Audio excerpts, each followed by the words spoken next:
গত বছরের ৫ই আগস্ট আওয়ামী লীগ সরকারের পতনের পর সাবেক প্রধানমন্ত্রী শেখ হাসিনা ১ বছর ধরে ভারতে অবস্থান করছেন। বাংলাদেশের অন্তর্বর্তী সরকার শেখ হাসিনাকে ফেরত চেয়ে চিঠি দিলেও কোনো উত্তর দেয়নি ভারত।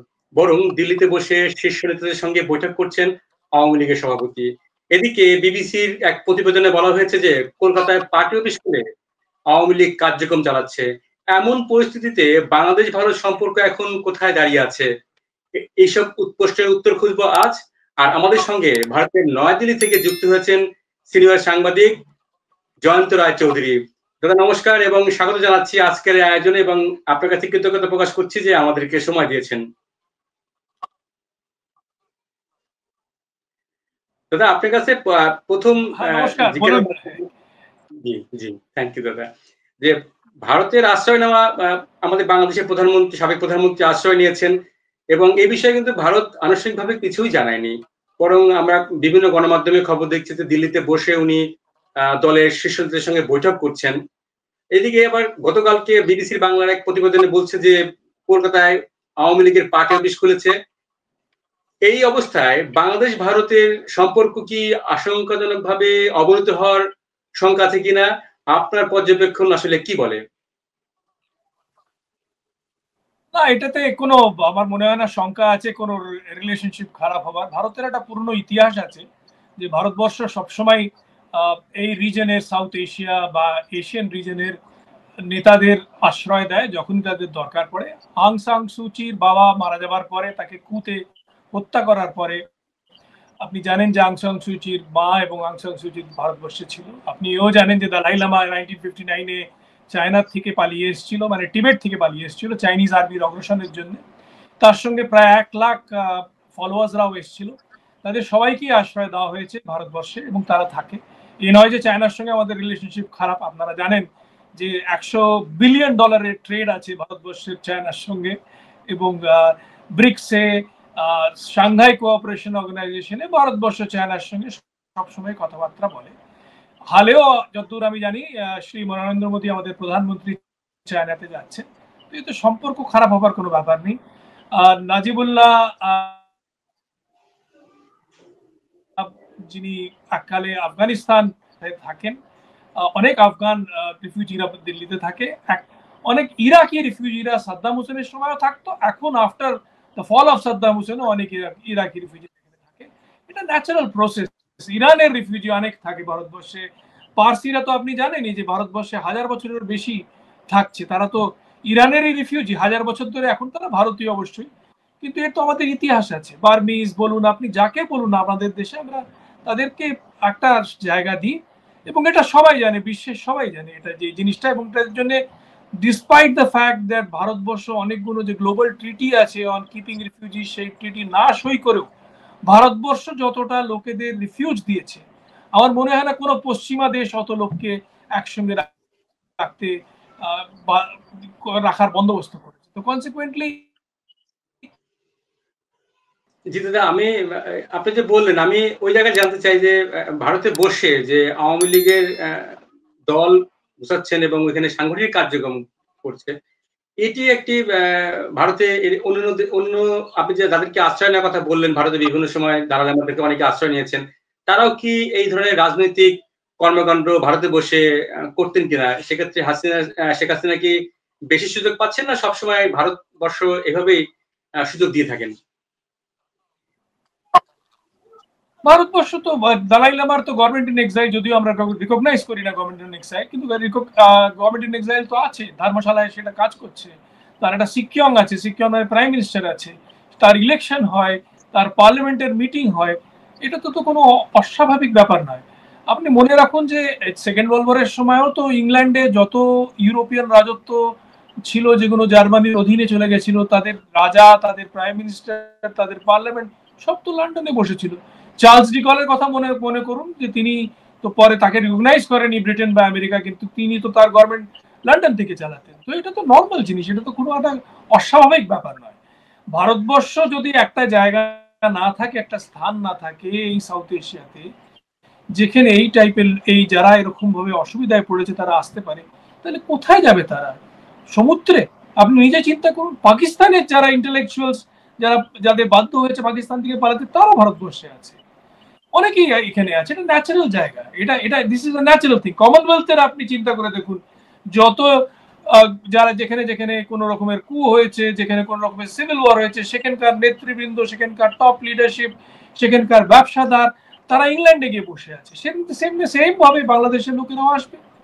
আপনি যদি ভেবে থাকেন যে শুধু আওয়ামী লীগেরাই ভারতবর্ষে আসে, সেটা ভুল ধারণা।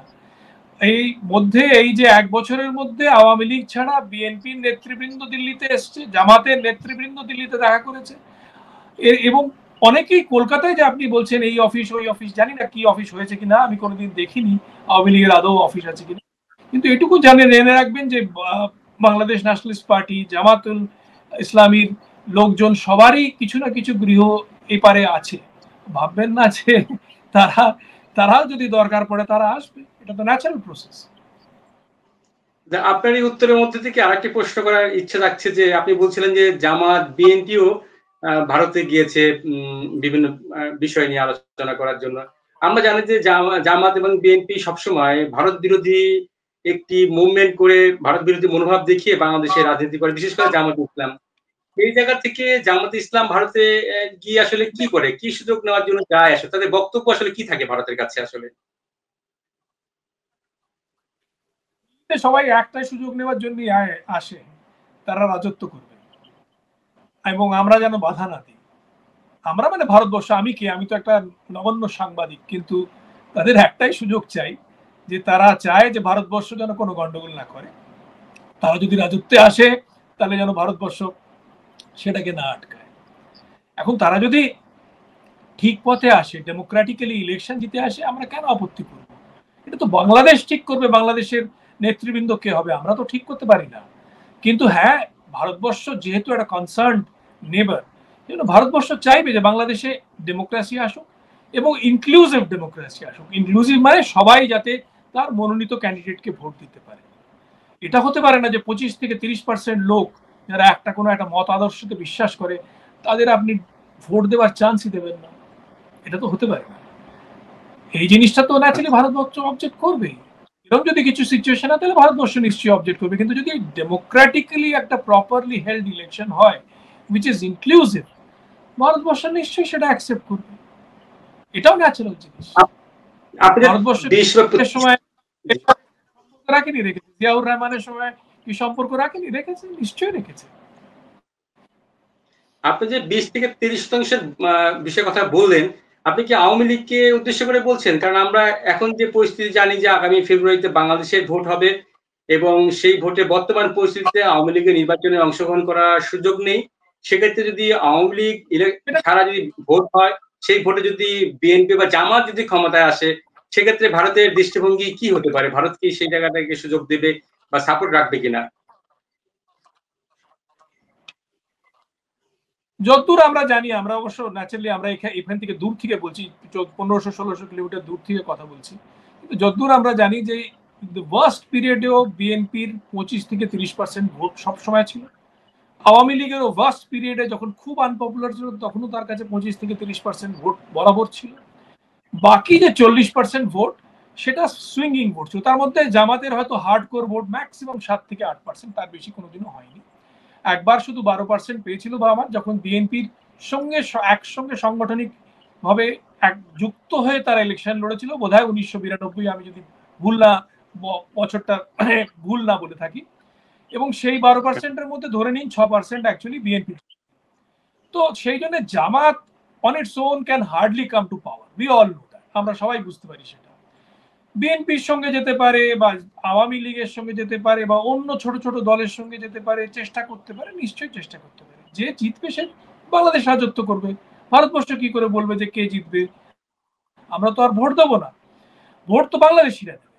কিন্তু আমাদের কথা হচ্ছে এই, ভারতবর্ষ বরাবরই একই কথা বলে, ইনক্লুসিভ ইলেকশন আমরা চাইবো যে হোক, যাতে সবাই তার মতাদর্শের লোকেদের ভোট দিতে পারে। এখন ইনক্লুসিভ ইলেকশনটা কি, that definitely something which Bangladesh will decide, আমরা তো ডিসাইড করতে পারবো না। এখন আওয়ামী লীগকে তাতে যাওয়া হচ্ছে না বিভিন্ন কারণের জন্য, ইলেকশন অ্যানাউন্সও হয়নি সম্পূর্ণরূপে। 12 তারিখে ইলেকশনের জন্য প্রস্তুতি করতে বলা হয়েছে, 12 ফেব্রুয়ারি। না, আপনি তো ভারত সরকারের উচ্চপদস্থ সাথে যোগাযোগ আছে, কেন আপনি সাউথ ব্লকের সাথে যোগাযোগ আছে, কেন আপনার সিনিয়র সাংবাদিক দিল্লির।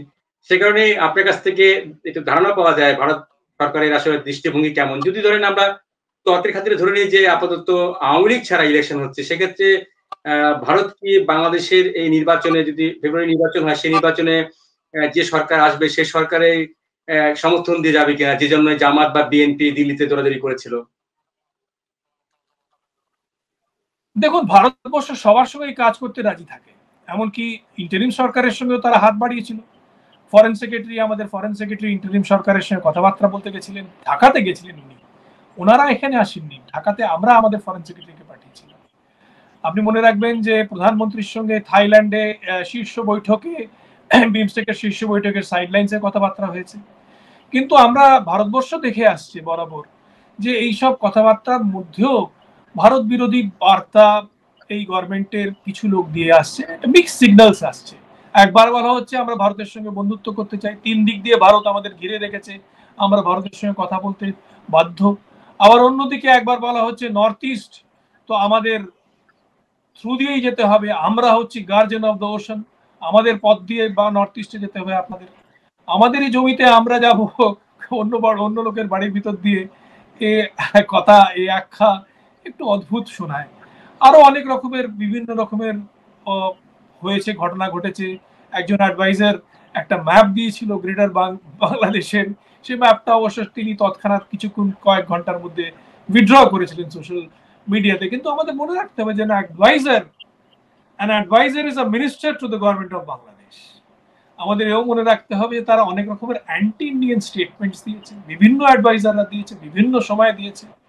অন্য যে আমাদের সাউথ এশিয়াতে যে দেশ আছে, সেখানে আপনি যদি দেখেন তাদের রাজনীতিতে তারা অ্যান্টি ইন্ডিয়ান রাজনীতি করলেও কোনো মন্ত্রী এরকম কথা বলে না, এবং বললে পরে সেই মন্ত্রীকে বাধ্য করে তাদের প্রধানমন্ত্রী বা তাদের রাষ্ট্রপতি তাকে রিজাইন করে।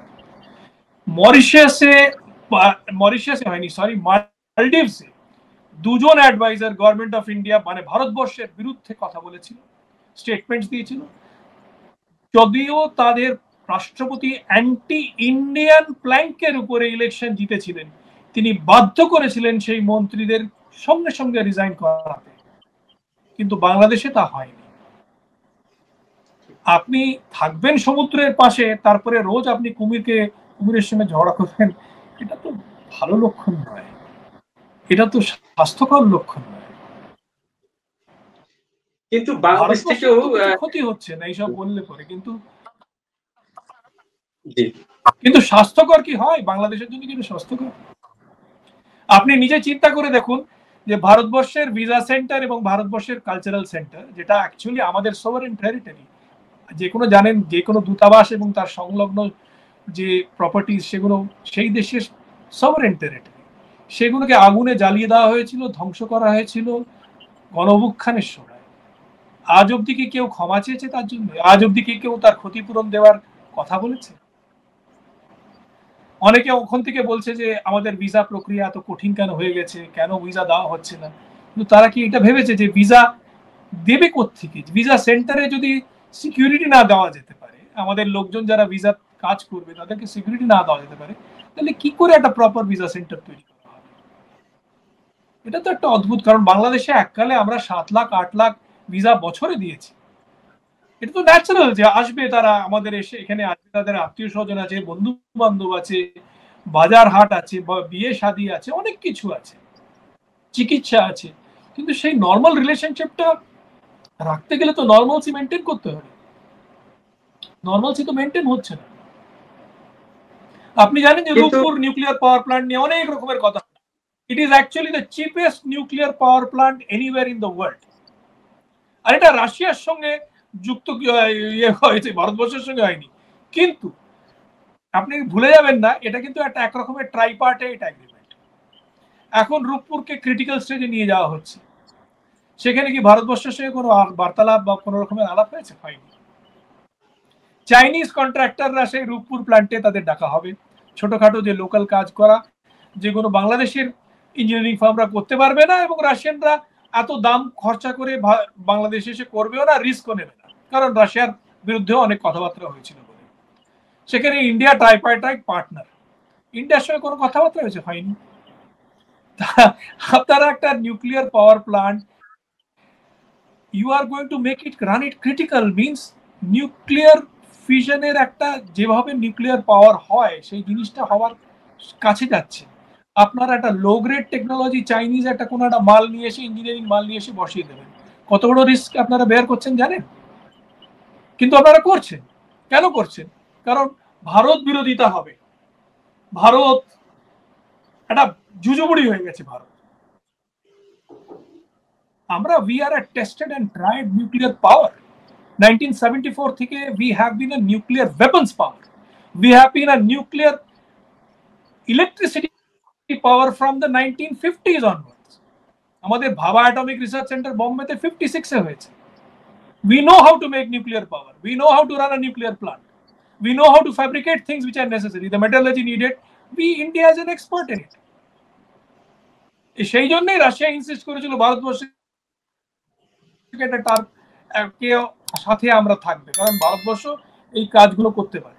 ওখানে কুলিং টাওয়ার কাদের জানেন আপনি? আপনাদের রূপপুর এসে Paharpur cooling tower, tata company, which is the Asia's best cooling towers in the world. Even the Japanese use it. আমেরিকাতে আমাদের কুলিং টাওয়ার সেটা আগেই লেগে গেছে, সেই জন্য আর এখন কিছু ঝামেলা হচ্ছে না। কিন্তু বাকি জিনিস ফেব্রিকেশন, এলএনটি, আমাদের এখানে যে ভালো ভালো ইঞ্জিনিয়ারিং ফার্মস আছে যাদের এককালে আমেরিকা স্যাংশন করে রেখেছিল কারণ তারা আমাদের নিউক্লিয়ার প্রোগ্রামে ইনভলভ ছিল, but they are of the top quality in the world and everybody accepts it, এবং they do work at a fraction of the money which it would cost you if you ask Siemens to do it from Germany. Russian $12 billion যে রূপপুর পাওয়ার প্ল্যান্টটা আছে, সেটা যদি আপনি আজকে জাপানকে বা আমেরিকাকে similar plant বসাতে বলেন, আজকে আপনার 25 থেকে 30 বিলিয়ন ডলারের কম খরচা হবে না। কিন্তু আপনাদের দেশে বলে গেল যে 5,000 কত যেন বিলিয়ন ডলার চুরি করা হয়েছে ইত্যাদি ইত্যাদি। কে কি করে চুরি করবে আমি তো বুঝতে পারছি না। মানে এত সস্তায় রাশিয়ানরা দিয়েছে যে আপনারা কি যে বলে যায় লোকেরা, কি আর লোকেরা বিশ্বাসও করে, সেই নিয়ে সোশ্যাল মিডিয়াতে চলেই যাচ্ছে।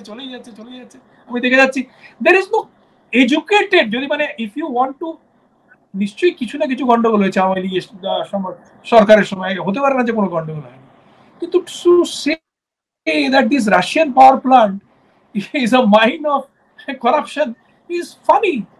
You show me a cheaper power plant in anywhere in the world, you don't have it. কিন্তু দাদা এই বিষয়ে একটা যুক্ত করতে চাই আপনার সাথে, যে যদি সত্যি ভারতের সাথে বাংলাদেশের সম্পর্ক তো অবনতির কারণেই ধরেন এই ধরনের কথাবার্তা উঠছে বা ভারত বিরোধিতা হচ্ছে, এটা কি শুধুমাত্র বাংলাদেশের দায়? কারণ বাংলাদেশের কয়েকজন বিশ্লেষকরা বলছেন, তাদের কথা উদ্ধৃতি করে আপনাকে প্রশ্ন করছি, যে বাংলাদেশের জনগণের আশা আকাঙ্ক্ষা অনুধাবন করতে ভারত সম্পূর্ণভাবে ব্যর্থ হয়েছে। অভিযোগ আছে যে ভারত শুধু আওয়ামী লীগ তথা শেখ হাসিনার সঙ্গেই সম্পর্ক বজায় রেখেছে, এই কারণে বাংলাদেশ ভারতের সম্পর্কে এই অবস্থা তৈরি হচ্ছে। আপনি কি এই মন্তব্যের সাথে একমত কিনা, বা আপনার কি ব্যাখ্যা থাকবে? একমত নই। আপনি ভয়েস অফ আমেরিকার যদি ওপিনিয়ন পোল দেখে থাকেন, 57% লোক আর প্রো ইন্ডিয়া। তাহলে কি করে আপনি বলতে পারেন যে ভারত, আপনাদের দেশের জনগণ অ্যান্টি ইন্ডিয়ান? এই কথাটা একেবারে বিশ্বাসযোগ্য না। এটা কয়েকজন ভেস্টেড ইন্টারেস্ট বলছে, বরাবর বলে আসছে, আজকে না বরাবর বলে আসছে। আর কে বলেছে যে ভারতবর্ষের সরকারের সঙ্গে ভারতবর্ষের অসাধারণ ভালো সম্পর্ক ছিল? জিয়াউল রহমানের সময়ও ভারতবর্ষের ভালো ওয়ার্কিং রিলেশনশিপ ছিল। বেগম জিয়া, যার পিরিয়ডে সবচেয়ে বেশি ক্ষতি হয়েছে ভারতবর্ষের, নর্থ ইস্টের রেবেল ক্যাম্পস হয়েছে, আপনাদের মিলিটেন্ট ট্রেনিং ক্যাম্পস তৈরি হয়েছিল, যারা জিহাদি ট্রেন করে আফগানিস্তানে পাঠিয়েছিল, এবং সেই জিহাদি ফেরত এসে বাংলাদেশে বিভিন্ন রকমের কর্মকাণ্ড করেছে, এবং ভারতবর্ষে অনেক রকমের টেরর স্ট্রাইক করেছে। সেই সময় আমাদের ওয়ার্কিং রিলেশনশিপ ছিল। বেগম জিয়া দিল্লিতে এসেছেন, বিভিন্ন সামিটে এসেছেন, দেখা করেছেন, লোকজনের সঙ্গে কথা বলেছেন। আমাকে নিজেকে, আমি তখন টেলিগ্রাফের সাংবাদিক ছিলাম, আমাকে ইন্টারভিউ দিয়েছে। ভারতবর্ষ তো মাথা নত করতে বলেনি। ভারতবর্ষ বলেছে আমাদের সঙ্গে এক লেভেলে বন্ধুত্ব করো, তাতে চড়া হয়ে যাব, কি চায়নার সঙ্গে এক হয়ে নর্থ ইস্ট দখল করে নেবো, কি রকমের কথা? আর সেই কথাগুলোকে কন্ডেম কেন করা হয় না? আপনি যে বলছিলেন যে একটু বাংলাদেশ ভারত সম্পর্ক নিয়ে, যে ভারতের সঙ্গে যে বাংলাদেশের সম্পর্ক খারাপ হলেও বাংলাদেশের সাথে কিন্তু এখন পাকিস্তানের সম্পর্ক অনেক ভালো হচ্ছে। নিশ্চয়ই আপনিও পত্রিকার খবর পেয়েছেন যে এই মাসেই বাংলাদেশ সফরে আসছেন পাকিস্তানের পররাষ্ট্রমন্ত্রী। বাংলাদেশের পররাষ্ট্রমন্ত্রী সাংবাদিকদের এক প্রশ্নের উত্তরে উনি বলছিলেন যে পাকিস্তানের সঙ্গে বাংলাদেশের সম্পর্ক কি হবে নিশ্চয়ই সেটি ভারত ডিসাইড করবে না। কিন্তু তার কথার মধ্যে এক ধরনের বিশেষ কূটনৈতিক বার্তা ছিল। প্রতিবেশী ছোট দেশ বাংলাদেশ, সেক্ষেত্রে কি ভারত কি আসলে দাদাগিরি করে? ফ্লাইট তো আমাদের উপর দিয়ে কোনো প্লেন নামে পাকিস্তান থেকে, সেটা তো ভারতবর্ষের সয়েলের উপর দিয়ে যাবে। দাদাগিরি তখন হতো যদি আমরা বলতাম এই তোমার প্লেন নিয়ে তুমি এখান দিয়ে যাবে না। সে দাদাগিরিটা করেছিল ভারতবর্ষ 1971 করেছিল, যখন পাকিস্তান ফৌজ পাঠাচ্ছিল বাংলাদেশের লোকেদের নৃশংসভাবে খুন করার জন্য। সেই সময় ভারতবর্ষ বলেছিল কোনো ফৌজের প্লেন ভারতবর্ষের উপর দিয়ে যাবে না, সেগুলো শ্রীলঙ্কা হয়ে গেছিল, লুকিয়ে গেছিল, নিয়ে সিভিলিয়ান ডিক্লেয়ার করে গেছিল। সে গল্প আপনারা ভুলে যান। এখন পাকিস্তানের সঙ্গে দোস্তি করতে চান, করুন, কে বারণ করেছে আপনাকে? সে এক্সপোর্ট করে, সেটা আপনাদের ব্যাপার। বেশি দামে পেঁয়াজ কিনবেন, কিনুন, কে বারণ করেছে? আমাদের কি আপত্তি? পেঁয়াজ তো আমাদের বিক্রি হবে, কোনো অসুবিধা হবে না। আপনি জানেন যে ভারতবর্ষ এবং বাংলাদেশের মধ্যে at any given point of trade যদি ট্রেড বন্ধ, $20 বিলিয়ন ট্রেড হবে at any given point of time। আগেও বন্ধ হয়েছে, বন্ধ হয়েও দেখেছি যে ট্রেড বন্ধ হয় না। পাকিস্তানের সঙ্গে আমাদের কোনো ট্রেড বন্ধ হয়নি, যদিও পাকিস্তান একটাও আমাদের এক্সপোর্টস নেয় না, এক একটা ছাড়া, এমার্জেন্সি এক্সপোর্ট ছাড়া কিছুই নেয় না। কিন্তু সব পাকিস্তানে আমাদের ভারতবর্ষের জিনিসপত্র যায় দুবাই, ওয়া সিঙ্গাপুর, মানে বেশি দামে গাড়ি। আমার এক বন্ধু তিনি বলছিলেন যে তিনি একটা প্লান্ট বেচেছিলেন পাকিস্তানের ব্যবসাদার, আমি নাম টাম দেব না। সেই ব্যবসাদার পাকিস্তানের যারা এখন শীর্ষ মহলে আছে তাদের একজনের মন্ত্রী বাবা, ঠিক আছে, যাতে সে বদনাম না হয় দুবাইয়ের থ্রু দিয়ে কিনেছিল, এবং দুবাইতে লোকেদের সে রেখেছিল যে যেখানে মেড ইন ইন্ডিয়া লেখা রয়েছে সেটাকে সে স্ক্র্যাপ অফ করে দেয়, করে সেই প্ল্যানটা নিয়ে এসছে। এখন তার স্পেয়ার পার্টস চাই এবং টেকনিশিয়ান চাই, যারা বুঝিয়ে দেবে কি করে কিছু কিছু রিপেয়ার, কিছু কিছু এটসেট্রা ইমপ্রুভ করা যায়। সেই টেকনিশিয়ান এবং স্পেয়ার পার্টস গুলো দুবাইতে যাবে, দুবাই থেকে সেই স্পেয়ার পার্টস গুলো পাকিস্তানে যাবে, এবং ভিডিও কলে ওদের যে টেকনিশিয়ান তারা দুবাই থেকে বসে বোঝাবে যে এই স্পেয়ার পার্টটা এইভাবে লাগাবে, এইভাবে হাতুড়ি মারবে, এইভাবে কিল ঠুকবে। আপনি বুঝতে পারছেন কতটা বেশি খরচা হচ্ছে এটার জন্য? কিন্তু সেই পাকিস্তানি ব্যবসাদার সেই খরচাটা করতে রাজি আছে, কারণ সেই টেকনোলজি যদি সে ওয়েস্ট থেকে আনে, ইউরোপ থেকে কেনে, 4 গুণ বেশি দাম দিতে হবে। এটা তো চলবে, পাকিস্তান আমাদের থেকে কিনছে। আপনারা যা আমাদের থেকে ব্যবসা করছেন, কাছাকাছি ব্যবসায় পাকিস্তান করছে, কিন্তু সেটা অলিখিত ব্যবসা। That's all. পাকিস্তানের প্রসঙ্গে যেহেতু আসলে এই জন্য আরেকটা প্রশ্ন আপনাকে রাখতে চাই যে দ্য ইকোনমিক্সে এক সাক্ষাৎকারে পাকিস্তানের সেনাবাহিনীর মুখপাত্র জেনারেল আহমদ শরীফ বলেছিলেন যে আমরা পূর্ব দিক থেকে ভারতের ভিতরে ঢুকে আঘাত করব। মানে পূর্ব দিক বলতে আসলে পাকিস্তান কোন অংশকে বুঝতে চেয়েছেন? আমরা কি বাংলাদেশে কি এই নিয়ে উদ্বিগ্ন হওয়ার সুযোগ আছে? কারণ পূর্ব দিক তো আমরাও করছি। আপনার যদি এই বিষয়ে একটু আপনার পর্যালোচনা বলেন।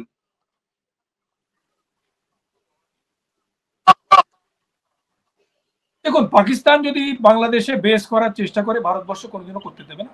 তাহলে পরে Bangladesh will also be treated in a different manner. এখন অব্দি ভারতবর্ষ বরাবরই বাংলাদেশকে একটা বন্ধু রাষ্ট্র হিসেবে মনে করে রেখেছে, কিন্তু আমার মনে হয় না পাকিস্তানের সে সাহস হবে যে সেখানে বেস করবে। এবং আমার মনে হয় না যে মার্কিনীরা, যারা বাংলাদেশ সরকারের সঙ্গে সবচেয়ে বেশি, এই ইন্টারিম সরকারের সঙ্গে সবচেয়ে বেশি ঘনিষ্ঠ সম্পর্ক রাখে, তারাও আলাপ করবে।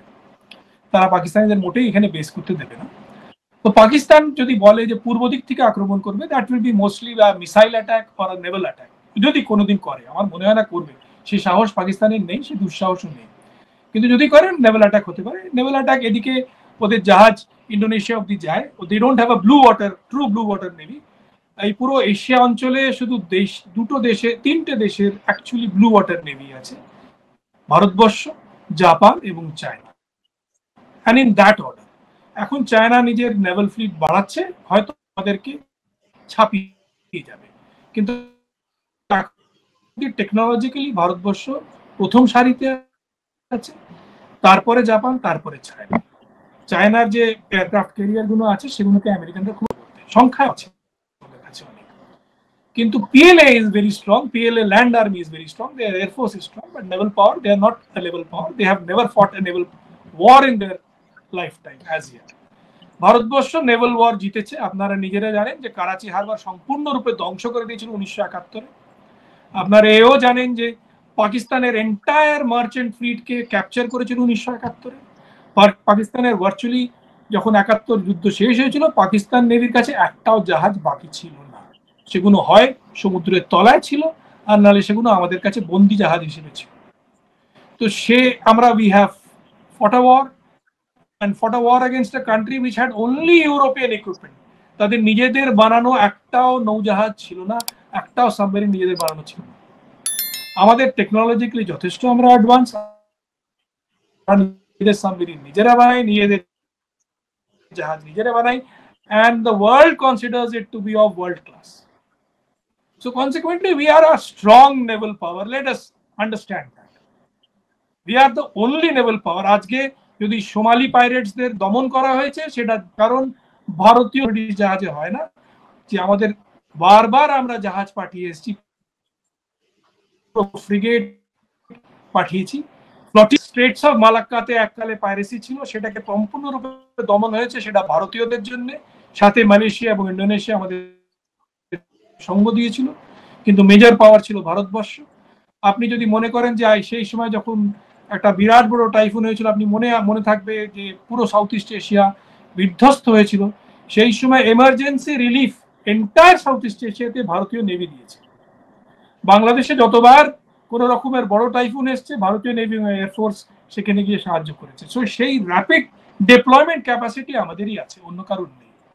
এবং ভারতবর্ষের যদি আপনি দেখতে পান, ভারতবর্ষের যেভাবে ভারতবর্ষের আকার, আমরা পুরো ইন্ডিয়ান ওশানটাকে ডোমিনেট করি, কারণ আমাদের ত্রিশূলের মতন ইন্ডিয়ান ওশানের দিকে আমাদের ল্যান্ড মাস্টার রয়েছে, সব প্রত্যেকটা দিকে আমাদের নেভাল বেস আছে। আন্দামান আর নিকোবর আইল্যান্ডস আমাদের আয়রন চেন, চাইনিজরা নিজেরা বলে যে যেটা স্ট্রেটস অফ মালাক্কাকে ধরে রেখেছে, সেখান দিয়ে কোন জাহাজ গেলে পরে আমরা যদি চাই আন্দামান থেকে সেটাকে রুখতে পারি। এটা নিয়ে চাইনিজরা সবসময় চিন্তিত, যে জন্য তারা গোয়াদারের কথা চিন্তা করেছে, যে জন্য তারা কিউফিউ পোর্ট, যেটা বার্মাতে বানিয়েছিল, যেটার জন্য আমেরিকানরা আবার আরাকান যা হোক, যেখানে যা হচ্ছে সেটা তো আপনারা জানেন, সেটা বলবো না। অন্যদিকে আমাদের যদি আপনি দেখেন যে নিচের দিকে on the western side Indian ওশানের যেখানে আছে, সেখানেও আমাদের বেস আছে, আমাদের বিভিন্ন মিত্র রাজ্য আছে, সেটা মরিশাস হোক কি সেশেলস হোক, সেখানে আমাদের নেভাল প্রেজেন্স আছে। এবং সেখান থেকে আমরা we are the strongest naval power in Indian Ocean. You have to understand that it is not so easy. Anyone can make any kind of threats, but it is very difficult to carry out those threats. এখন যদি ভারতবর্ষে বলে যে ভারতবর্ষ মেডিটেরিয়ানে যুদ্ধ করবে, that will be stupid, because though we are a blue power navy, মেডিটেরিয়ানে বড় বড় navy already present রয়েছে, ভারতবর্ষ কি করতে পারে? It is not possible. Similarly, for some nation to say, actually ইন্ডিয়ার পরে যদি কোনো নেভাল পাওয়ার মানে এই ইন্ডিয়ান ওশান রিজনে লিটরাল স্টেটস কেউ থাকে, that is ইরান। আর যদি বাহরগত যারা আছে শক্তি, তাদের কথা বলেন, দ্যাট ইজ ইউএসএ, কারণ তাদের ডিগোগ্রাসিয়াতে যে বেসটা আছে, that is one of the strongest Naval bases. আপনারা মনেই রেখেছেন 7th ফ্লিট এসেছিল 71-এর যুদ্ধের সময়, যদিও ভারত সেটাতে পিছা হয়নি, কিন্তু আমেরিকানরা পাঠিয়েছিল। তো Americans are very strong player in Indian ocean. এরপরে যদি কেউ থাকে ভারত আমেরিকার সাথে, যদি পরে কেউ থাকে, সেটা হচ্ছে ইরান, নট পাকিস্তান। অনেকক্ষণ সময় দিলেন আপনি। আপনাকে শেষ প্রশ্ন করে আমরা আজকের আয়োজন শেষ করব। সেটা হচ্ছে যে যদি কখনো আবার বাংলাদেশের রাজনীতিতে টালমাটাল অবস্থায় পরিস্থিতি হয়, কারণ আওয়ামী লীগ হুমকি দিচ্ছে আবারও যে বাংলাদেশে আবার গণঅভ্যুত্থান করে তারা ফিরবে বাংলাদেশের রাজনীতিতে, সেরকম যদি সংখ্যা কখনো হয় বা হয়ে যায় সেরকম, সেক্ষেত্রে যদি ধরেন বর্তমান প্রধান উপদেষ্টা ডক্টর মোহাম্মদ ইউনূসের কখনো রাজনৈতিক আশ্রয় নেওয়ার সুযোগ হয়, ভারতে তাকে নিতে হয়, সেক্ষেত্রে কি ভারত কি আসলে ডক্টর মোহাম্মদ ইউনূসকে আশ্রয় দিবে? আপনি এ বিষয়ে আপনার পর্যালোচনা কি বলে? যদি তাকে কোনোদিন যেতে হয়, আমার মনে হয় না তিনি সেইভাবে তাকে পালাতে হবে। তিনি নিশ্চয়ই একজন সম্মানিত ব্যক্তি এবং তিনি ইন্টারিম সরকার, তিনি বলেছেন ইলেকশন হোল্ড করবেন, তাকে সবাই নিশ্চয়ই সম্মান করবে, নিশ্চয়ই তাকে ইলেকশন করতে দেওয়া হবে। বাংলাদেশের জনতা যা ঠিক করবে সেটা তো বাংলাদেশের জনতার কথা। কিন্তু কারোর যদি কোনো সময় যদি পালাতে হয় তাহলে তো ভারতবর্ষের উপর দিয়ে যেতে হবে। স্পেস কি ল্যান্ড স্পেস, পিনাকি ভট্টাচার্য তিনি 32 নম্বর ধানমন্ডি ভাঙার জন্য এত তিনি সোশ্যাল মিডিয়াতে বিভিন্ন রকমের কথাবার্তা বলতেন, এখনো ভারত বিরোধী কথা বলেন। তিনি তো ভারতবর্ষেই পালিয়ে এসেছিলেন, তারপরে এখান থেকে গেছেন ফ্রান্সে। তো তাকে সে তো গেছেন, এখান দিয়েই গেছেন। ঠিক, অসংখ্য ধন্যবাদ দাদা, যে গুরুত্বপূর্ণ সময়ে গুরুত্বপূর্ণ প্রশ্নগুলোর বিশ্লেষণ করলেন আপনি, এবং আপনার এই বিশ্লেষণ শুধু তথ্য নির্ভর নয়, বরং আমরা আমাদের চিন্তা জগতে আলো ফেলেছে। দর্শক, ভারতীয় সিনিয়র সাংবাদিক জয়ন্ত রায় চৌধুরীর বিশ্লেষণের সঙ্গে আপনি কি একমত? জানান আপনার মতামত, আর ভিডিওটি লাইক দিন এবং শেয়ার করুন। সম্ভব হলে আমাদের চ্যানেলটি সাবস্ক্রাইব করুন। আর এতক্ষণ আমাদের সঙ্গে থাকার জন্য ধন্যবাদ।